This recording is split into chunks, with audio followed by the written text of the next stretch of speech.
श्री वाहिगुरु जी। वाहिगुरु जी। बहुत बार मैं कहो तिसी को। औरंगजेब बादशाह अपने नौकरां नूं कहन लग्या कि देखो गुरु जियां ने उस स्थान ते एडी शक्ति एडी करामात दिखाई, पर मैं अपने वल्लों गुरु जी दे पास बार बार कहंदा रहा कि मैनू कोई ना कोई करामात कोई ना कोई शक्ति जरूर दिखावो। अजमत देओ खलास कर जी को। मैं ते ये भी कहा गुरु जियां नूं कि कोई ना कोई शक्ति दिखावो, और शक्तियां दिखावोगे तो तुहानू ये जो जेल दे विच कैद दे विच बंद कर गया होया है ये भी तुहानू छड्ड दिता जावेगा। अब जे खाना लगे खुआवन। फिर कहंदा है कि हुण जेकर असी खाना अपने मत दा तैयार करके गुरु जी दे पास लैके गए सी, क्यों ए करी आप दिखरावन। फिर अपने आप ही ये शक्ति ये करामात गुरु जियां ने क्यों दिखाई है। कहे झूठ है अजमत धारी। अरे अपने वल्लों ये गल झूठी कहते हैं कि मेरे विच कोई शक्ति नहीं है, कोई करामात नहीं है, ते पर वो बड़े करामातां नूं धारण करन वाले हन, सारियां शक्तियां उन्हां दे विच हन। बहु अनबन क्या करे बिचारी। ये ते कहन लग्या बड़ी अनबन बात होई कि मेरे कहण ते कोई भी शक्ति ना दिखाई और बाद दे विच एडियां एडियां शक्तियां दिखा रहे हन। तऊ जाए बूझो ते पाही। तां अपने अहलकारां नूं कहन लग्या कि देखो हुण तुसी मेरे वल्लों जाके गुरु जियां नूं ये पुछना करो। साच पुरख तू पईयत नाही। और ये भी गल कहो कि तुसी सानू सच्चे पुरख महापुरख प्रतीत नहीं हुंदे। तैं बखान कीनत हम पाहू। क्योंकि तुसी अपने वल्लों साडे पास ये गल कही सी कि मेरे पास मेरे विच कोई ताकत कोई करामात नहीं है। अजमत मैं ना दिखावो काहू। फिर ये क्या सी कि तुहानू कोई भी शक्ति कोई भी करामात मैं सामने नहीं दिखा सकदा। अब क्यों करामात दिखराई। कहन लग्या कि जाके गुरु जियां नूं पुछो कि हुण तुसी उस कैद खाने दे विच एडी वड्डी शक्ति एडी वड्डी करामात किवें दिखा दिती। बोलज कूर ना साचो गाई। तुसी अपने वल्लों झूठ कहा पर सच्ची गल नहीं दसी। गमनो निकट पूछबो करिए। अपने अहलकारां नूं कहंदा कि जाओ छेती गुरु जियां दे पास जाके सारी गल पुछना करो। हम दिसते बो त्रास उचरिए। फिर साडे वल्लों इस गल दा त्रास देना इस गल दा डर देना कि बादशाह तुहानू बार बार कह रहा सी तुसी कोई शक्ति नहीं दिखाई, हुण अपनी मर्जी दे नाल तुसी बड़ी वड्डी करामात दिखा दिती है। कहत हो तो अजमत ने मेरे। सानू ते कहंदे सी कि मेरे विच कोई भी ताकत कोई भी शक्ति नहीं है। एका कीनस बहुतन हेरे। और ये एडी वड्डी करामात दिखाई शक्ति दिखाई जो दुनिया दे लोकां ने बड़ी भारी गिनती दे विच देखना कीती। हट कर उतर मुझ टिग लियावो। अपने नौकरां नूं ये सब कुछ कह के बाद दे विच कहंदा है कि जो भी जवाब देण जो भी उत्तर देण गुरु जी वो तुसी आके मेरे पास सारी गल दस देनी है। क्या कहे है सो सकल सुनावो। की कहणगे गुरु जी इस गल दा की जवाब देणगे सारी गल मेरे पास आके दस देनी। एम सुन के दोनों उमरावो। जद दो अहलकारां ने इस तरह दियां गल्लां औरंगजेब दे पासों सुनना कीतियां। गमने पुन कैदन की थाव। उसे टाइम इस स्थान तो उसे जेल दे विच पहुंच जाते हैं। बैठे बूजन सतगुर करे। जिथे सतगुरु महाराज जी सन उस स्थान ते जाके गुरु जियां दे पासों सारी गलबात पुछदे हन। सात तिहारे शाओ उचरे। कहन लगे कि गुरु जी देखो बादशाह ने आप जियां दे पासों ये गल पुछना कीती है। मैं जब करामात को कहयो। वो बादशाह कहंदा है कि देखो जदों मैं कहा ਕਿ ਕੋਈ ਨਾ ਕੋਈ ਕਰਾਮਾਤ, ਕੋਈ ਨਾ ਕੋਈ ਸ਼ਕਤੀ ਮੈਨੂੰ ਵੀ ਦਿਖਾ ਦੇਵੋ। ਹੇਤ ਬਿਲੋਕਨ ਚਿਤ ਮੈਂ ਚਹਿਓ। ਹਰ ਬਾਦਸ਼ਾਹ ਨੇ ਆਪਣੇ ਚਿੱਤ ਦੇ ਵਿੱਚ ਤੁਹਾਡੇ ਪਾਸੋਂ ਕੋਈ ਨਾ ਕੋਈ ਸ਼ਕਤੀ ਕਰਾਮਾਤ ਦੇਖਣੀ ਚਾਹੀ, ਕਿਉਂਕਿ ਇਹ ਬਾਦਸ਼ਾਹ ਵਾਰ-ਵਾਰ ਇਹੀ ਕੁਝ ਦੇਖਣਾ ਚਾਹੁੰਦਾ ਸੀ। ਪਹਿਲੇ ਸਤਿਗੁਰੂ ਧੰਨ ਗੁਰੂ ਹਰਿਰਾਏ ਸਾਹਿਬ ਜੀ ਮਹਾਰਾਜ ਜੀਆਂ ਨੂੰ ਆਪਣੇ ਪਾਸ ਬੁਲਾਉਣਾ ਕੀਤਾ, ਪਰ ਸਤਿਗੁਰੂ ਮਹਾਰਾਜ ਜੀਆਂ ਨੇ ਜਵਾਬ ਦੇ ਦਿੱਤਾ। ਬਾਬਾ ਰਾਮ ਰਾਏ ਜੀਆਂ ਨੂੰ ਭੇਜਿਆ ਤੇ ਇਹ ਵੀ ਕਿਹਾ ਕਿ ਉਹ ਬਾਦਸ਼ਾਹ ਉਸ ਦੇ ਮਨ ਦੇ ਵਿੱਚ ਕੋਈ ਗੁਰੂ ਘਰ ਦੇ ਪ੍ਰਤੀ ਸ਼ਰਧਾ ਵਿਸ਼ਵਾਸ ਨਹੀਂ ਹੈ। ਉਹ ਤੇ ਕੇਵਲ ਕਰਾਮਾਤਾਂ ਸ਼ਕਤੀਆਂ ਦੇਖਣੀਆਂ ਚਾਹੁੰਦਾ ਹੈ। ਕੇਵਲ ਤੇ ਕੇਵਲ ਕਰਾਮਾਤਾਂ ਨੂੰ, ਸ਼ਕਤੀਆਂ ਨੂੰ ਵੱਡੀ ਚੀਜ਼ ਸਮਝਦਾ ਹੈ। ਤਾਂ ਜੋ ਬਾਬਾ ਰਾਮ ਰਾਏ ਜੀਆਂ ਨੇ ਆ ਕੇ ਦਿਖਾਈਆਂ, ਤੇ ਇੱਥੇ ਵੀ ਹੁਣ ਉਸਦੇ ਮਨ ਦੇ ਵਿੱਚ ਇਹੀ ਇੱਛਾ ਸੀ ਕਿ ਧੰਨ ਗੁਰੂ ਤੇਗ ਬਹਾਦਰ ਸਾਹਿਬ ਜੀ ਮਹਾਰਾਜ ਮੇਰੇ ਪਾਸ ਪਹੁੰਚੇ ਹਨ ਤੇ ਬਾਬਾ ਰਾਮ ਰਾਏ ਜੀਆਂ ਦੀ ਤਰ੍ਹਾਂ ਬਾਰ-ਬਾਰ ਮੈਨੂੰ ਇੱਥੇ ਖੇਲ ਤਮਾਸ਼ੇ, ਸ਼ਕਤੀਆਂ ਕਰਾਮਾਤਾਂ ਕਰ ਕਰਕੇ ਦਿਖਾਈ ਜਾਣ। ਨਟਤ ਪਇਓ ਤਬ ਮੋਇ ਅਗਾਰੀ। ਉਹ ਅਹਿਲਕਾਰ ਕਹਿਣ ਲੱਗੇ ਕਿ ਬਾਦਸ਼ਾਹ ਕਹਿੰਦਾ ਹੈ ਕਿ ਮੇਰੇ ਕਹਿਣ ਤੇ ਕੋਈ ਸ਼ਕਤੀ ਦਿਖਾਈ ਨਹੀਂ, ਬਾਰ-ਬਾਰ ਸ਼ਕਤੀ ਦਿਖਾਉਣ ਤੋਂ ਟਾਲ ਮਟੋਲਾ ਹੀ ਕੀਤਾ ਹੈ। ਨੇ ਅਜਮਤ ਮੋਹ ਮੈਂ ਲੰਘ ਪਾਰੀ। ਤੇ ਇਹ ਵੀ ਤੁਸੀਂ ਸਤਿਗੁਰੂ ਕਿਹਾ ਸੀ ਕਿ ਮੇਰੇ ਵਿੱਚ ਨਾ ਕੋਈ ਛੋਟੀ ਨਾ ਕੋਈ ਵੱਡੀ, ਕੋਈ ਵੀ ਸ਼ਕਤੀ, ਕੋਈ ਵੀ ਕਰਾਮਾਤ ਨਹੀਂ ਹੈ। ਕਿਉਂ ਨਾ ਸ਼ਾਹ ਕੋ ਤਬ ਦਿਖਰਾਈ। ਤੇ ਬਾਦਸ਼ਾਹ ਨੂੰ ਉਸ ਟਾਈਮ ਤੁਸੀਂ ਕਿਉਂ ਨਹੀਂ ਸ਼ਕਤੀ ਦਿਖਾਈ? ਔਰ ਇਹਨਾਂ ਸ਼ਕਤੀਆਂ ਦੀ ਬਾਬਤ ਵਿਚਾਰ ਕਰੀਏ ਤਾਂ ਧੰਨ ਗੁਰੂ ਨਾਨਕ ਦੇਵ ਜੀ ਮਹਾਰਾਜ ਜੀਆਂ ਦੇ ਪਾਸ ਵੀ ਸਿੱਧਾਂ ਨੇ ਬੜੀਆਂ ਸ਼ਕਤੀਆਂ ਦਿਖਾਈਆਂ, ਬੜੀਆਂ ਕਰਾਮਾਤਾਂ ਦਿਖਾਈਆਂ। ਔਰ ਕਦੇ ਕਿਸੇ ਅਸਥਾਨ ਤੇ, ਕਦੇ ਕਿਸੇ ਅਸਥਾਨ ਤੇ, ਅਚਲ ਬਟਾਲੇ ਉਸ ਅਸਥਾਨ ਤੇ ਵੀ ਧੰਨ ਗੁਰੂ ਨਾਨਕ ਦੇਵ ਜੀ ਮਹਾਰਾਜ ਜੀਆਂ ਦੇ ਪਾਸ ਇਹਨਾਂ ਨੇ ਬੜੀਆਂ ਸ਼ਕਤੀਆਂ ਦਿਖਾਈਆਂ। ਕੋਈ ਸਿੱਧਾ ਸ਼ੇਰ ਦਾ ਰੂਪ ਧਾਰਨ ਕਰ ਲੈਂਦਾ, ਕੋਈ ਬਘਿਆੜ ਬਣ ਜਾਂਦਾ ਹੈ, ਕੋਈ ਵੱਡੇ ਵੱਡੇ ਨਾਗ ਸੱਪ ਬਣ ਕੇ ਫੁਕਾਰੇ ਮਾਰਦਾ ਫਿਰਦਾ ਹੈ, ਕੋਈ ਬੈਰਾਗਣ ਆਦਿ 'ਤੇ ਅਸਵਾਰ ਹੋ ਕੇ ਅਸਮਾਨ ਦੇ ਵਿੱਚ ਉੱਡਿਆ ਫਿਰਦਾ ਹੈ। ਤੇ ਜਿਸ ਅਚਲ ਬਟਾਲੇ ਦੇ ਸ਼ਿਵਰਾਤਰੀ ਦੇ ਮੇਲੇ 'ਤੇ ਬੜੀ ਭਾਰੀ ਗਿਣਤੀ ਦੇ ਵਿੱਚ ਦੁਨੀਆ ਦੇ ਲੋਕਾਂ ਦਾ ਇਕੱਠ ਸੀ, ਕਿਉਂਕਿ ਸਾਲ ਤੋਂ ਬਾਅਦ ਅਚਲ ਬਟਾਲੇ ਦਾ ਮੇਲਾ ਲੱਗਦਾ ਤਾਂ ਇਸ ਸਥਾਨ 'ਤੇ ਸਿੱਧ ਆਦਿ ਪਹਾੜਾਂ ਤੋਂ ਉਤਰਦੇ ਤੇ ਇੱਥੇ ਬੜੀਆਂ ਕਰਾਮਾਤਾਂ ਸ਼ਕਤੀਆਂ ਦਿਖਾਉਂਦੇ, ਦੁਨੀਆ ਦੇ ਲੋਕਾਂ ਨੂੰ ਗੁੰਮਰਾਹ ਕਰਦੇ। ਧੰਨ ਗੁਰੂ ਨਾਨਕ ਦੇਵ ਜੀ ਮਹਾਰਾਜ ਸ਼ਿਵਰਾਤਰੀ ਦੇ ਮੇਲੇ 'ਤੇ ਪਹੁੰਚੇ ਤਾਂ ਜਿੰਨੀ ਵੀ ਲੋਕਾਈ ਸੀ, ਜਿੰਨੇ ਲੋਕ ਇਕੱਠੇ ਹੋਏ ਸਨ ਨਾ, ਸਾਰੇ ਸਤਿਗੁਰਾਂ ਦਾ ਦਰਸ਼ਨ ਕਰਨ ਦੇ ਵਾਸਤੇ ਧੰਨ ਗੁਰੂ ਨਾਨਕ ਦੇਵ ਜੀ ਵੱਲ ਹੋ ਤੁਰੇ ਸੀ। ਤਾਂ ਸਿੱਧਾਂ ਨੇ ਮਨ ਦੇ ਵਿੱਚ ਬੜਾ ਕ੍ਰੋਧ ਕੀਤਾ ਤੇ ਆ ਕੇ ਆਪਣੀਆਂ ਕਰਾਮਾਤਾਂ ਸ਼ਕਤੀਆਂ ਦਿਖਾਉਣੀਆਂ ਸ਼ੁਰੂ ਕੀਤੀਆਂ। 2 ਘੜੀਆਂ ਸ਼ਕਤੀਆਂ ਦਿਖਾ ਕੇ ਸ਼ੇਰਾਂ ਬਘਿਆੜਾਂ ਦੇ ਰੂਪ ਧਾਰ ਕੇ ਇੱਧਰ ਉੱਧਰ ਫਿਰਦੇ ਰਹੇ।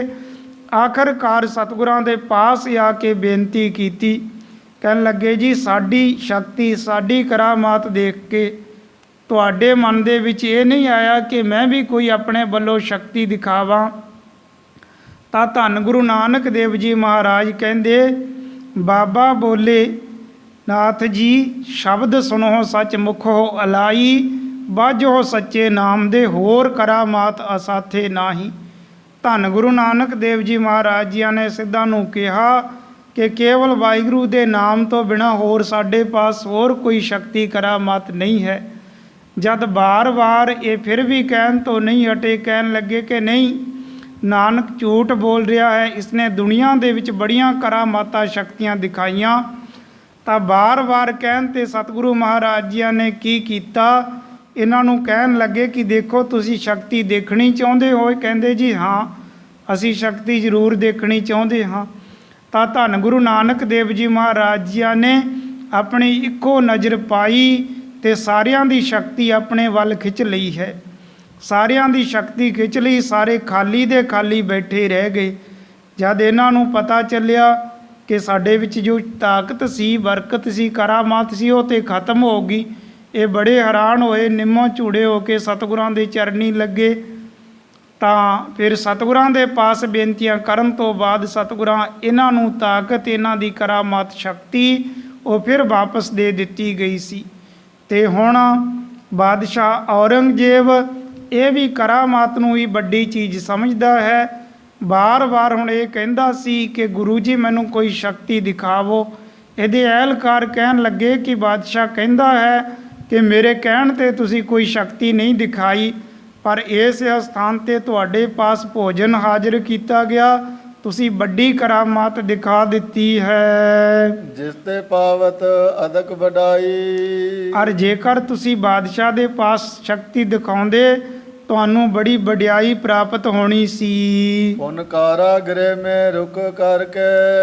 ਫੇਰ ਕਹਿਣ ਲੱਗੇ ਤੁਸੀਂ ਇੱਥੇ ਹੁਣ ਸ਼ਕਤੀ ਨਾ ਦਿਖਾਉਣ ਦੇ ਕਾਰਨ ਹੁਣ ਇਸ ਜੇਲ੍ਹ ਦੇ ਵਿੱਚ ਬੰਦ ਕੀਤੇ ਗਏ। ਅਨਕ ਰੀਤ ਤੇ ਸੰਕਟ ਭਰ ਕੇ। ਫੇਰ ਇਸ ਜੇਲ੍ਹ ਦੇ ਵਿੱਚ ਇਸ ਕੈਦ ਦੇ ਵਿੱਚ ਤੁਹਾਨੂੰ ਬੜੇ ਕਸ਼ਟ ਵੀ ਝੱਲਣੇ ਪਏ। ਹਮਕੋ ਅਬ ਦਿਖਰਾਵਨ ਕਰੀ। ਫੇਰ ਕਹਿਣ ਲੱਗੇ ਕਿ ਤੁਸੀਂ ਬਾਦਸ਼ਾਹ ਦੇ ਕਹਿਣ ਤੇ ਨਾ ਦਿਖਾਈ, ਔਰ ਸਾਨੂੰ ਸਾਰੇ ਲੋਕਾਂ ਨੂੰ ਐਡੀ ਵੱਡੀ ਸ਼ਕਤੀ ਦਿਖਾ ਦਿੱਤੀ ਹੈ। ਤਿਸ ਤੇ ਸ਼ਾਉ ਹਿਰਦੇ ਰਿਸ ਭਰੀ। ਤਾਂ ਬਾਦਸ਼ਾਹ ਨੇ ਇਹ ਸੁਣਿਆ ਕਿ ਉਹ ਕੁੱਠੇ ਹੋਏ ਮਾਸ ਦਾ ਜੋ ਦੇਗਚਾ ਭਰਿਆ ਹੋਇਆ ਸੀ ਉਸ ਦੇ ਵਿੱਚੋਂ ਬਹੁਤ ਸਾਰੇ ਸੂਰ ਪੈਦਾ ਹੋ ਗਏ। ਨਿੱਕੇ ਵੱਡੇ ਸੂਰ ਬਣ ਕੇ ਇੱਧਰ ਉੱਧਰ ਦੌੜਨ ਲੱਗ ਪਏ। ਤਾਂ ਬਾਦਸ਼ਾਹ ਨੇ ਸੁਣਿਆ ਤੇ ਉਹ ਬੜੇ ਕ੍ਰੋਧ ਦੇ ਸਮੇਤ ਹੋ ਗਿਆ ਹੈ। ਕਰਾਮਾਤ ਕੋ ਰਾਖਦ ਅਹੋ। ਤੁਸੀਂ ਬੜੀਆਂ ਕਰਾਮਾਤ ਸ਼ਕਤੀਆਂ ਨੂੰ ਰੱਖਦੇ ਹੋ।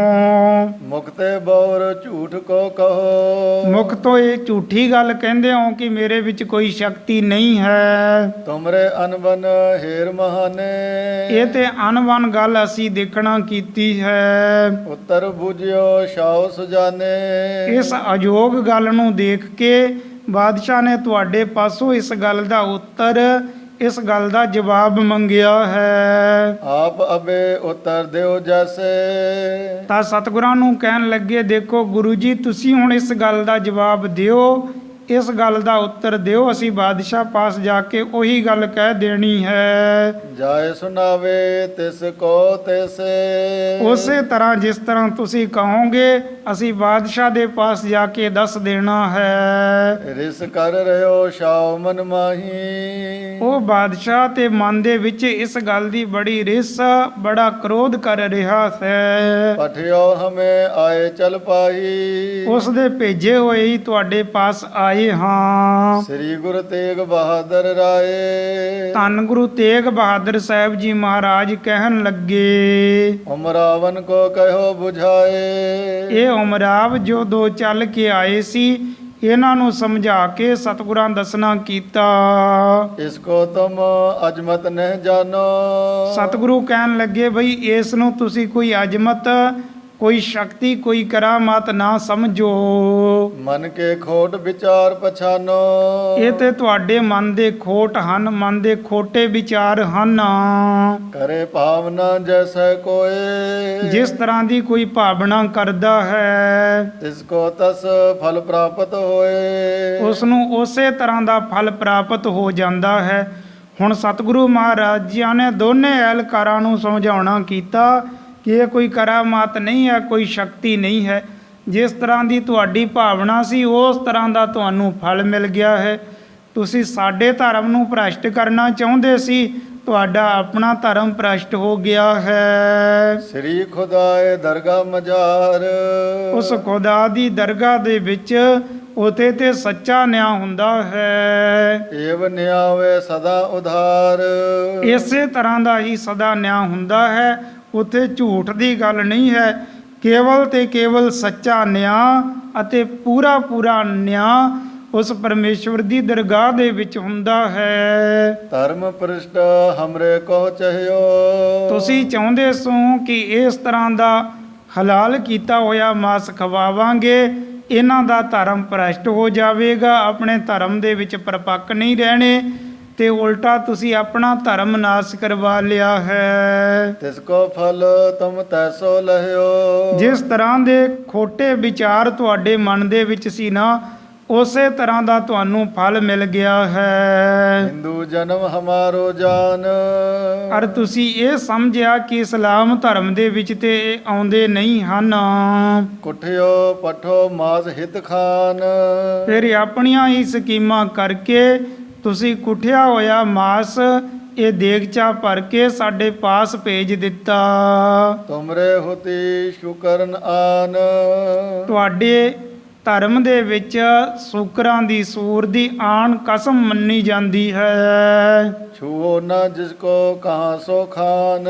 ਜਿਸ ਨੂੰ ਤੁਸੀਂ ਛੂਹਣਾ ਵੀ ਪਸੰਦ ਨਹੀਂ ਕਰਦੇ ਹੋ, ਜਿਸ ਦਾ ਤੁਸੀਂ ਨਾਮ ਵੀ ਲੈਣਾ ਪਸੰਦ ਨਹੀਂ ਕਰਦੇ ਹੋ, ਸ਼ੂਕਰਾਂ ਦੀ ਸੂਰ ਦੀ ਆਨ ਤੁਹਾਡੇ ਧਰਮ ਦੇ ਵਿੱਚ ਹੈ। ਤਿਸ ਆਮਿਕ ਤੇ ਸੋ ਬਨ ਗਏ। ਔਰ ਤੁਸੀਂ ਜੋ ਦੇਗਚੇ ਦੇ ਵਿੱਚ ਮਾਸ ਆਦ ਲੈ ਕੇ ਆਏ ਸੀ, ਤੁਹਾਡੀ ਖੋਟੀ ਨੀਤ ਹੋਣ ਦੇ ਕਾਰਨ ਇਹ ਉਸ ਦੇਗਚੇ ਦੇ ਵਿੱਚੋਂ ਮਾਸ ਦੇ ਛੋਟੇ ਛੋਟੇ ਜਾਂ ਥੋੜੇ ਵੱਡੇ ਸੂਰ ਬਣ ਗਏ ਹਨ। ਲੰਗ ਤਨ ਅਨਕ ਉਪਜਤੇ ਪਏ। ਔਰ ਬਹੁਤ ਛੋਟੇ ਛੋਟੇ ਔਰ ਵੱਡੇ ਬੜੀ ਭਾਰੀ ਗਿਣਤੀ ਦੇ ਵਿੱਚ ਇਸ ਦੇਗਚੇ ਦੇ ਵਿੱਚੋਂ ਹੀ ਪੈਦਾ ਹੋ ਗਏ। ਚਹਿਤ ਹੋਤੇ ਪਰ ਧਰਮ ਬਿਗਾਰਾ। ਤੁਸੀਂ ਚਾਹੁੰਦੇ ਸੀ ਖੋਟੀ ਮਤ ਦੇ ਅਨੁਸਾਰ ਕਿ ਦੂਸਰੇ ਦਾ ਧਰਮ ਭ੍ਰਸ਼ਟ ਕੀਤਾ ਜਾਵੇ। ਯਾਤੇ ਤੁਮ ਈਮਾਨ ਕੋ ਹਾਰਾ। ਇਸ ਕਰਕੇ ਤੁਸੀਂ ਆਪਣੇ ਈਮਾਨ ਆਪਣੇ ਧਰਮ ਨੂੰ ਹੀ ਹਾਰ ਚੁੱਕੇ ਹੋ। ਇਹ ਉੱਤਰ ਦੀਜੇ ਤਿਸ ਜਾਏ। ਹੁਣ ਔਰੰਗਜ਼ੇਬ ਦੇ ਪਾਸ ਜਾ ਕੇ ਇਹ ਉੱਤਰ ਦਿਓ ਕਿ ਗੁਰੂ ਜੀ ਤੇ ਇਸ ਤਰ੍ਹਾਂ ਕਹਿੰਦੇ ਆ ਕਿ ਤੁਸੀਂ ਸਾਡਾ ਧਰਮ ਭ੍ਰਸ਼ਟ ਕਰਨਾ ਚਾਹੁੰਦੇ ਸੀ, ਔਰ ਤੁਹਾਡੀ ਖੋਟੀ ਨੀਤ ਹੋਣ ਦੇ ਕਾਰਨ ਤੁਸੀਂ ਆਪਣਾ ਹੀ ਧਰਮ ਨਾਸ ਕਰਵਾ ਲਿਆ ਹੈ। ਤਾਕੇ ਪਰ ਸੋ ਪਰਰ ਗੁਰ ਆਏ। ਫਿਰ ਉਸ ਟਾਈਮ ਗੁਰੂ ਜੀਆਂ ਦੇ ਪਾਸੋਂ ਇਸ ਤਰ੍ਹਾਂ ਦੀਆਂ ਵਿਚਾਰਾਂ ਸੁਣੀਆਂ। ਕਰਾਮਾਤ ਹਮਰੇ ਮੈਂ ਨਹੀਂ। ਸਤਿਗੁਰਾਂ ਇਹ ਕਿਹਾ ਕਿ ਸਾਡੇ ਵਿੱਚ ਹੋਰ ਕਰਾਮਾਤ ਨਹੀਂ ਹੈ, ਤੁਹਾਡੀ ਭਾਵਨਾ ਨੂੰ ਹੀ ਫਲ ਲੱਗਿਆ ਹੈ। ਕਰੇ ਦਿਖਾਵਨ ਤੋ ਇਮ ਕਾਹੀ। ਔਰ ਜੇਕਰ ਹੋਰ ਕਰਾਮਾਤ ਤੁਹਾਨੂੰ ਦਿਖਾਉਂਦੇ, ਕੋਈ ਸ਼ਕਤੀ ਦਿਖਾਉਂਦੇ ਤੇ ਉਹ ਗੱਲ ਅਲੱਗਾ ਸੀ। ਇਮ ਸੁਨ ਦੋਨ ਗਏ ਉਮਰਾਵ।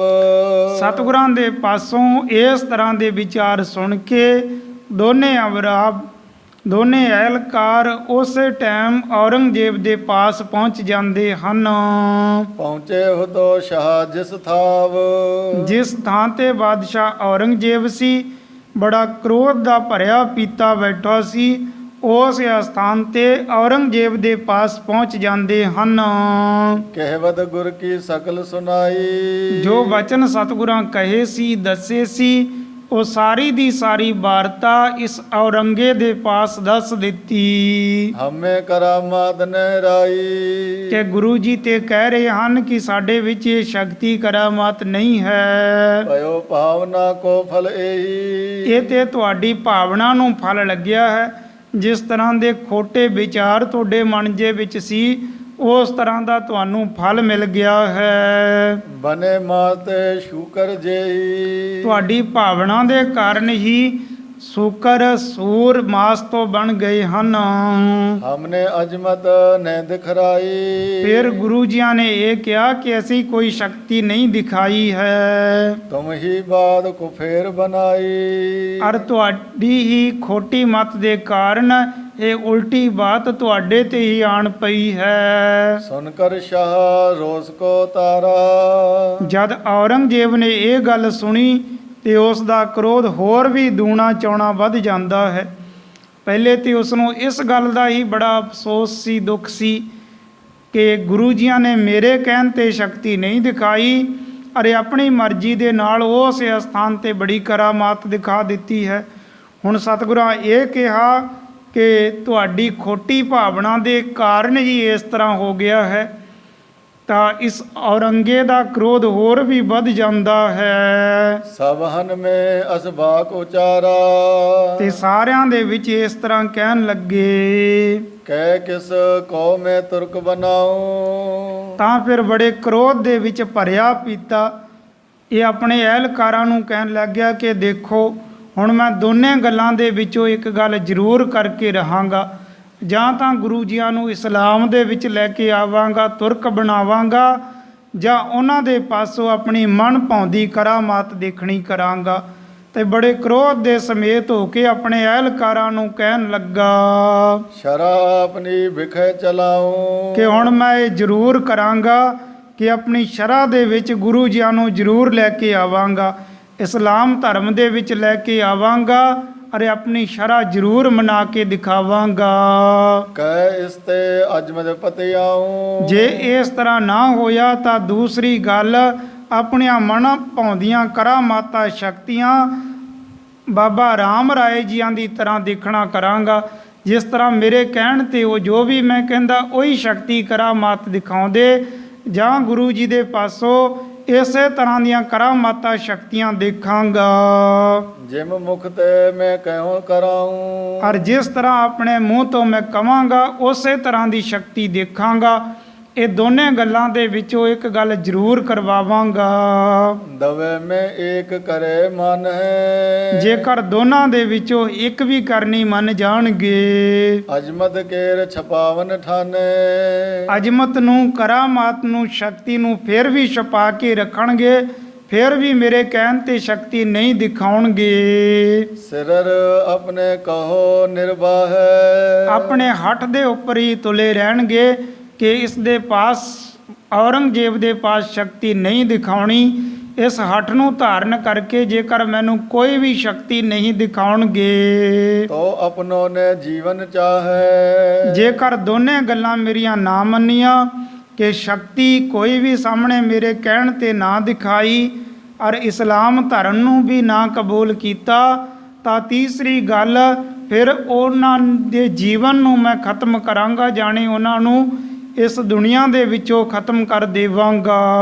ਮੈਂ ਦਇਮੋ ਇਸਕੋ ਮਰਵਾਏ। ਤੇ ਕਹਿਣ ਲੱਗਿਆ ਕਿ ਜਿਸ ਤਰ੍ਹਾਂ ਹੋਰ ਵੱਡੇ ਵੱਡੇ ਸਾਧੂ ਫਕੀਰ ਉਹਨਾਂ ਨੂੰ ਮੈਂ ਕਤਲ ਕਰਵਾ ਦਿੱਤਾ ਹੈ ਨਾ, ਤਾਂ ਫਿਰ ਇਹਨਾਂ ਨੂੰ ਵੀ ਉਸੇ ਤਰ੍ਹਾਂ ਦੀ ਸਜ਼ਾ ਮੇਰੇ ਵੱਲੋਂ ਦਿੱਤੀ ਜਾਵੇਗੀ। ਨਿਜ ਲਾਇ ਕੀ ਪਾਰ ਸਜਾਏ।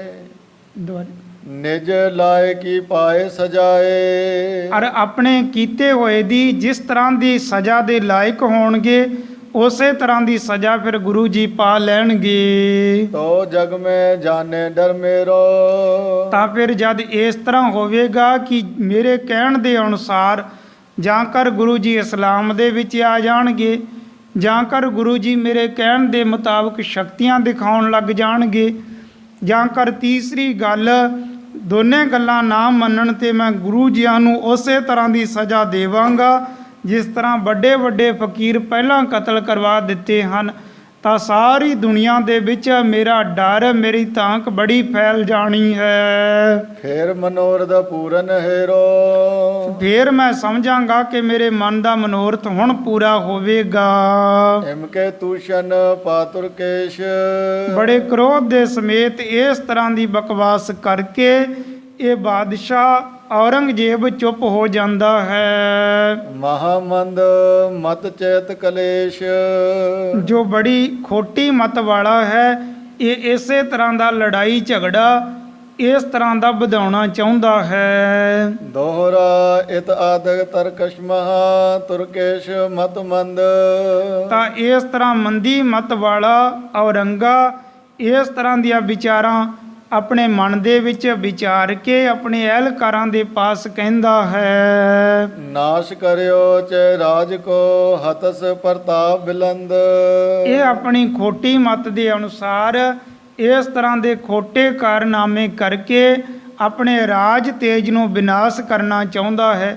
ਆਪਣਾ ਰਾਜ ਤੇਜ ਜੋ ਬੜਾ ਫੈਲਿਆ ਹੋਇਆ ਹੈ, ਸਾਰੇ ਦੇ ਸਾਰੇ ਨੂੰ ਨਾਸ ਖਤਮ ਕਰਨ ਤੇ ਲੱਗਿਆ ਹੈ। ਚੌਪਈ ਇਸ ਪ੍ਰਕਾਰ ਗੁਰ ਕੈਦ ਮਝਾਰਾ।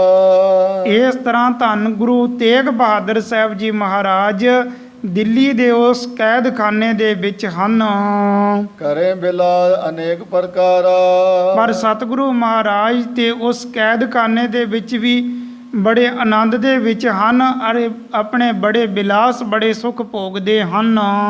ਹੋਵੇ ਦਿਨ ਪਰਤ ਬਹੁਤ ਤਕਰਾਈ। ਦਿਨ ਪ੍ਰਤੀ ਦਿਨ ਇਹ ਬਾਦਸ਼ਾਹ ਬੜੀ ਤਕੜਾਈ ਸਤਿਗੁਰਾਂ ਦੇ ਪਾਸ ਭਾਵੇਂ ਕਰ ਰਿਹਾ ਹੈ। ਸਾਯੁਧ ਖਰੋ ਰਹਿ ਦਰ ਥਾਈ। ਤਾਂ ਸ਼ਾਸਤਰਾਂ ਨੂੰ ਧਾਰਨ ਕਰਕੇ ਬੜੇ ਇਸ ਦੇ ਸਿਪਾਹੀ ਸਤਿਗੁਰਾਂ ਦੇ ਸਾਹਮਣੇ ਹਰ ਟਾਈਮ ਨਿਗਾਹ ਦੇ ਵਿੱਚ ਖੜੇ ਰਹਿੰਦੇ ਹਨ।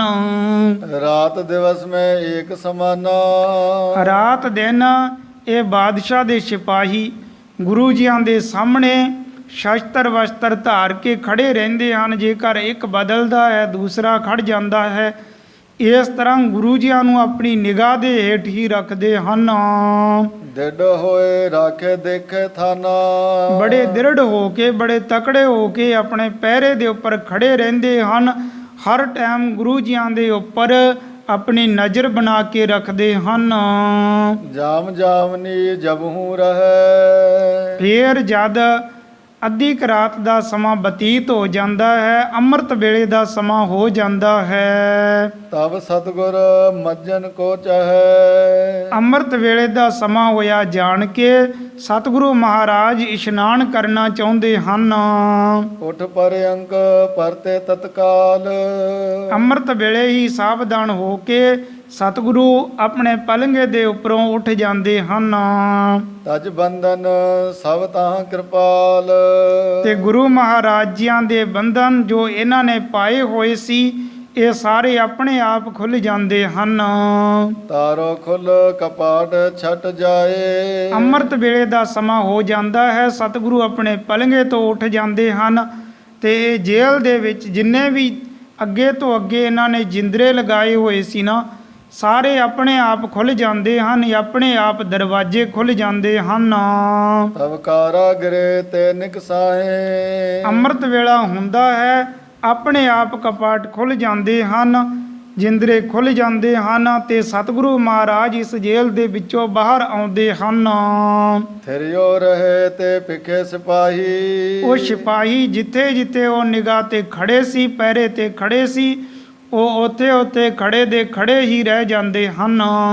जिसकी दृष्ट परे कुछ नहीं, ਪਰ ਉਹਨਾਂ ਦੀ ਨਿਗਾਹ ਦੇ ਵਿੱਚ ਕੁਝ ਵੀ ਨਹੀਂ ਆਉਂਦਾ, ਨਾ ਉਹਨਾਂ ਦੀ ਸਮਝ ਦੇ ਵਿੱਚ ਆਉਂਦਾ ਹੈ। ਆਪਣੇ ਆਪ ਤਾਲੇ ਖੁੱਲ ਜਾਣੇ, ਕਪਾਟ ਖੁੱਲ ਜਾਣੇ ਤੇ ਸਤਿਗੁਰੂ ਮਹਾਰਾਜ ਬੜੇ ਆਰਾਮ ਦੇ ਨਾਲ ਇਸ ਕੈਦਖਾਨੇ ਤੋਂ ਬਾਹਰ ਆਉਂਦੇ ਹਨ। मंद मंद जमुना दिस जाते, ਇਸ਼ਨਾਨ ਕਰਨ ਦੇ ਵਾਸਤੇ ਸਤਿਗੁਰੂ ਜਮਨਾ ਨਦੀ ਦੇ ਵੱਲ ਹੌਲੀ ਹੌਲੀ ਸਹਿਜੇ ਸਹਿਜੇ ਚਲੇ ਜਾਂਦੇ ਹਨ। तट पर खरे होए पुन नाते, ਜਮਨਾ ਦੇ ਕਿਨਾਰੇ ਤਟ ਦੇ ਉੱਪਰ ਖੜਦੇ ਹਨ, ਉਸ ਨਿਰਮਲ ਜਲ ਦੇ ਵਿੱਚ ਇਸ਼ਨਾਨ ਕਰਦੇ ਹਨ। मंद मंद निस्पे चल आवे, ਇਸ਼ਨਾਨ ਪਾਣ ਕਰਕੇ ਬੜੇ ਆਰਾਮ ਦੇ ਨਾਲ ਸਹਿਜੇ ਸਹਿਜੇ ਫੇਰ ਸਤਿਗੁਰੂ ਵਾਪਸ ਆ ਜਾਂਦੇ ਹਨ। तिसी रीत बंधन पर जावे, ਉਸੇ ਤਰ੍ਹਾਂ ਬੰਧਨ ਪਹਿਲਾਂ ਦੇ ਸਮਾਨ ਫਿਰ ਪੈ ਜਾਂਦੇ ਹਨ। फिर पर्यंक पर तैसो होए, ਉਸੇ ਤਰ੍ਹਾਂ ਪਹਿਲਾਂ ਦੀ ਸਮਾਨ ਸਾਰੇ ਜਿੰਦਰੇ ਲੱਗ ਜਾਂਦੇ ਹਨ, ਦਰਵਾਜ਼ੇ ਬੰਦ ਹੁੰਦੇ ਹਨ, ਸਤਿਗੁਰੂ ਫਿਰ ਬੈਠਦੇ ਹਨ। जथा प्रथम ही कीने सोए, ਜਿਸ ਤਰ੍ਹਾਂ ਪਹਿਲਾਂ ਦੇ ਹੀ ਬੈਠੇ ਹੋਣ ਉਸੇ ਤਰ੍ਹਾਂ ਸਤਿਗੁਰੂ ਬੈਠਦੇ ਹਨ। जबके कैद बिखे गुर आए, ਜਿਸ ਟਾਈਮ ਦੇ ਸਤਿਗੁਰੂ ਇਸ ਕੈਦਖਾਨੇ ਦੇ ਵਿੱਚ ਪਹੁੰਚੇ ਸਨ, इस विध मज्जन कर मन पाए, ਇਸ ਤਰ੍ਹਾਂ ਮਨ ਭਾਉਂਦਾ ਇਸ਼ਨਾਨ ਕਰਦੇ ਹਨ। ਇਹ ਇੱਕ ਦਿਨ ਦੀ ਵਿਚਾਰ ਨਹੀਂ, ਜਿਸ ਟਾਈਮ ਵੀ ਜਿਸ ਦਿਨ ਤੋਂ ਵੀ ਧੰਨ ਗੁਰੂ ਤੇਗ ਬਹਾਦਰ ਸਾਹਿਬ ਜੀ ਮਹਾਰਾਜ ਦਿੱਲੀ ਸ਼ਹਿਰ ਦੇ ਵਿੱਚ ਇਸ ਕੈਦਖਾਨੇ ਦੇ ਵਿੱਚ ਸਨ ਨਾ, ਉਸੇ ਦਿਨ ਤੋਂ ਹਰ ਰੋਜ਼ ਇਸੇ ਤਰ੍ਹਾਂ ਹੀ ਹੁੰਦਾ ਕਿ ਜਦ ਸਤਿਗੁਰਾਂ ਦਾ ਇਸ਼ਨਾਨ ਕਰਨ ਦਾ ਸਮਾਂ ਹੋ ਜਾਂਦਾ, ਅੰਮ੍ਰਿਤ ਵੇਲੇ ਦਾ ਸਮਾਂ ਹੋ ਜਾਂਦਾ ਤੇ ਆਪਣੇ ਆਪ ਸਾਰੇ ਜਿੰਦਰੇ ਖੁੱਲ ਜਾਂਦੇ ਸਨ। ਤੇ ਇਹ ਜੋ ਸਿਪਾਹੀ ਪਹਿਰੇ ਤੇ ਖੜੇ ਹੁੰਦੇ ਸੀ ਸ਼ਸਤਰ ਲੈ ਕੇ, ਇਹ ਖੜੇ ਦੇ ਖੜੇ ਹੀ ਰਹਿੰਦੇ ਹਨ, ਇਹਨਾਂ ਨੂੰ ਕੁਝ ਵੀ ਪਤਾ ਨਹੀਂ ਚੱਲਦਾ। ਪਰ ਸਤਿਗੁਰੂ ਬੜੇ ਆਰਾਮ ਦੇ ਨਾਲ ਪਲੰਘੇ ਤੋਂ ਉੱਠਦੇ ਹਨ ਤੇ ਜਮਨਾ ਦੇ ਕਿਨਾਰੇ ਉਸੇ ਸਥਾਨ ਤੇ ਜਾ ਕੇ ਇਸ਼ਨਾਨ ਕਰਦੇ ਹਨ, ਫਿਰ ਵਾਪਸ ਆ ਕੇ ਉਸੇ ਸਥਾਨ ਤੇ ਬੈਠ ਜਾਂਦੇ ਹਨ। ਇਹ ਹਰ ਰੋਜ਼ ਇਸੇ ਤਰ੍ਹਾਂ ਹੀ ਹੁੰਦਾ ਰਿਹਾ। एक दिवस श्री गुरु पयाने, ਇੱਕ ਦਿਨ ਦੀ ਵਿਚਾਰ ਕੇ ਸਤਿਗੁਰੂ ਮਹਾਰਾਜ ਅੱਜ ਵੀ ਉਸੇ ਤਰ੍ਹਾਂ ਅੰਮ੍ਰਿਤ ਵੇਲੇ ਇਸ਼ਨਾਨ ਕਰਨ ਦੇ ਵਾਸਤੇ ਜਾਂਦੇ ਹਨ। ਪਾਵਨ ਜਮਨਾ ਹੇਤ ਇਸ਼ਨਾਨੇ ਪਵਿੱਤਰ ਨਿਰਮਲ ਜਮਨਾ ਦੇ ਜਲ ਦੇ ਵਿੱਚ ਜਾ ਕੇ ਇਸ਼ਨਾਨ ਕਰਦੇ ਹਨ। ਦੀਰਘ ਮਹਿਜਿਦ ਵਿਖੇ ਮੁਲਾਨਾ ਤੇ ਇੱਕ ਵੱਡੀ ਮਸੀਤ ਦੇ ਵਿੱਚੋਂ ਇੱਕ ਮੌਲਾਨਾ ਉਸ ਨੇ ਦੇਖਣਾ ਕੀਤਾ। ਸੋ ਉਠ ਕਰ ਤਦ ਕੀਨ ਪਿਆਨਾ ਉਹ ਵੀ ਕਿਤੇ ਉੱਠ ਕੇ ਉਸੇ ਟਾਈਮ ਉਸੇ ਸਮੇਂ ਇਧਰ ਜਮਨਾ ਦੇ ਕਿਨਾਰੇ ਪਹੁੰਚਿਆ ਸੀ, ਜਹਾਂ ਇਸ਼ਨਾਨ ਕਰਤ ਗੁਣ ਖਾਨੀ ਜਿੱਥੇ ਗੁਣਾਂ ਦੀ ਖਾਣ ਧੰਨ ਗੁਰੂ ਤੇਗ ਬਹਾਦਰ ਸਾਹਿਬ ਜੀ ਮਹਾਰਾਜ ਇਸ਼ਨਾਨ ਕਰਦੇ ਸਨ। ਉਸੇ ਅਸਥਾਨ ਤੇ ਵੱਡੀ ਮਸੀਤ ਦੇ ਵਿੱਚੋਂ ਇੱਕ ਮੌਲਾਨਾ ਪਹੁੰਚ ਜਾਂਦਾ ਹੈ। ਪਠਤ ਬੰਦਨ ਜਬ ਆਦਿਕ ਬਾਨੀ ਔਰ ਸਤਿਗੁਰੂ ਮਹਾਰਾਜ ਜਪਜੀ ਸਾਹਿਬ ਅਤੇ ਹੋਰ ਇਤਿਆਦਿਕ ਬਾਣੀਆਂ ਦਾ ਪਾਠ ਵੀ ਕਰਦੇ ਹਨ। ਨਿਕਟ ਹੋਏ ਤਨ ਗੁਰੂ ਪਛਾਨੇ ਉਸ ਮੌਲਾਨੇ ਨੇ ਦੇਖਿਆ ਕਿ ਇਹ ਤੇ ਗੁਰੂ ਮਹਾਰਾਜ ਜੀ ਹਨ, ਇਹਨਾਂ ਨੂੰ ਤੇ ਕੈਦ ਦੇ ਵਿੱਚ ਰੱਖਿਆ ਹੋਇਆ ਸੀ। ਬਿਸਮਿਓ ਕਿਮ ਬੰਧਨ ਹਾਨੇ ਉਹ ਦੇਖ ਕੇ ਬੜਾ ਹੈਰਾਨ ਹੋਇਆ ਕਿ ਇਹਨਾਂ ਦੇ ਬੰਧਨ ਕਿਸ ਤਰ੍ਹਾਂ ਖੋਲ ਦਿੱਤੇ, ਇਹਨਾਂ ਨੂੰ ਕਿਸ ਤਰ੍ਹਾਂ ਇੱਥੇ ਇਸ਼ਨਾਨ ਕਰਨ ਦੇ ਵਿੱਚ ਵਾਸਤੇ ਭੇਜ ਦਿੱਤਾ। ਤੇ ਉਹ ਇਹ ਦੇਖ ਕੇ ਬੜਾ ਹੈਰਾਨ ਹੋਇਆ ਕਿ ਗੁਰੂ ਜੀ ਇਕੱਲੇ ਹੀ ਉਸ ਕੈਦ ਦੇ ਵਿੱਚੋਂ ਇਹ ਕਿਸ ਤਰ੍ਹਾਂ ਰਾਤ ਦੇ ਸਮੇਂ ਆਏ, ਇੱਥੇ ਬੜੇ ਆਪਣੇ ਆਨੰਦ ਦੇ ਨਾਲ ਆਪਣੀ ਮੌਜ ਦੇ ਵਿੱਚ ਇਸ਼ਨਾਨ ਕਰਦੇ ਹਨ। ਹੁਣ ਜਿਸ ਪ੍ਰਕਾਰ ਇਸ ਮੌਲਾਨੇ ਨੇ ਜਾ ਕੇ ਬਾਦਸ਼ਾਹ ਦੇ ਪਾਸ ਸ਼ਿਕਾਇਤ ਕਰਨੀ ਹੈ, ਬਾਦਸ਼ਾਹ ਨੇ ਕ੍ਰੋਧ ਦੇ ਵਿੱਚ ਆ ਕੇ ਆਪਣੇ ਸਿਪਾਹੀਆਂ ਨੂੰ ਹੋਰ ਵੀ ਤਾੜਨਾ ਕਰਕੇ ਸਖਤੀ ਕਰਨੀ ਹੈ। ਉਸ ਪ੍ਰਸੰਗ ਦੀ ਵਿਚਾਰ ਅੱਗੇ ਕੀਤੀ ਜਾਵੇਗੀ। ਇਉਂ ਧੰਨ ਗੁਰੂ ਤੇਗ ਬਹਾਦਰ ਸਾਹਿਬ ਜੀ ਮਹਾਰਾਜ ਗੁਰਤਾ ਗੱਦੀ ਤੇ ਬਿਰਾਜਮਾਨ ਹੋ ਕੇ ਸਿੱਖ ਸੰਗਤਾਂ ਨੂੰ ਨਿਹਾਲ ਕਰ ਰਹੇ ਹਨ। ਨਿਕਟ ਹੋਏ ਤਨ ਗੁਰੂ ਪਛਾਨੇ ਬਿਸਮਿਓ ਕਿਮ ਪਗ ਬੰਧਨ ਹਾਨੇ ਨਿਕਟ ਹੋਏ ਤਨ ਗੁਰੂ ਪਛਾਨੇ ਬਿਸਮਿਓ ਕਿਮ ਪਗ ਬੰਧਨ ਹਾਨੇ। हे अच्युत हे पार ब्रह्म अविनाशी।